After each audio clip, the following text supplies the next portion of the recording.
Welcome back. So what makes a high-end shoe? Is it the leather? Is it the stitching? Is it the sole? Is it the edge? Is it the waist? Is it the heel? There's a lot of different factors that go into this. In my opinion, a high-end shoe is really dictated based on the quality of the leather more than anything else. Craftsmanship, of course, is very important.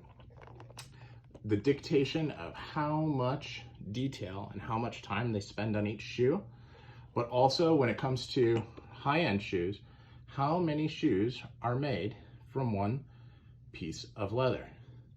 This has multiple pairs of shoes made from one piece of leather. This is only a few. Now, they look very similar, but their similarities really come through the more you wear them. So it's not about whether or not it's open channel. It's not about whether it's blind stitch.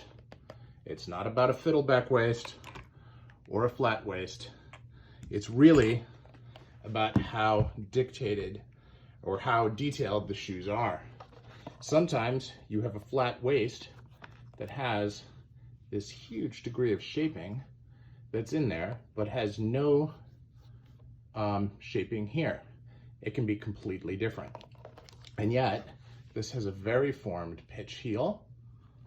And if you look at it, you can see a tremendous amount of detail work went in to this heel.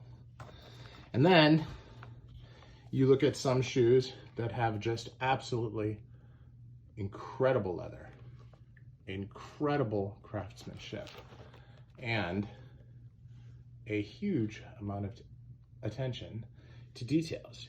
You've got a beautiful beveled waist, the narrowest waist in my entire collection. You have this beautifully carved heel, and you have nails instead of a toe plate, but you have wear on the sole that really is commensurate with what you'd expect. But here you have the sole is not necessarily narrower at the waist than it is here. Now the edge is beveled, and here it's flat, sanded, not carved. This isn't actually done with a machine. Where here you have, it's also a consistent width, but this has that trim. Right there you can see it, where it has a lip here and a lip down there. That means somebody finished this with a machine. Now, does the machine make it low quality? Absolutely not. So, what shoes are these? This is a Crockett & Jones mainline. This is a hand-welted Antonio Meccariello from the Argentum line. This is a Zonkey boot from their ready-to-wear line. And this is Gaziano and Girling from their ready-to-wear line. One of the few shoes that they have that's available right off their website and doesn't need to be made to order.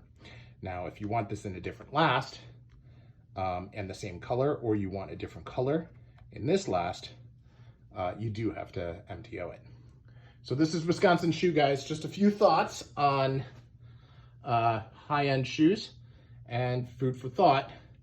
You're not going to get any answers to this because I really feel like it's nebulous and something that is too nebulous to really have a firm line on. I will be releasing a series of videos on grades of shoes to kind of go along with the tiers that I did, which was by pricing. And you will see that there are some shoes that have a lower price point, that have a much higher grade, and that's because I believe that those shoemakers take time to make sure that those shoes are higher quality than you would normally get at that price point. So again, Wisconsin Shoe Guy, and I'm out. Thanks for watching.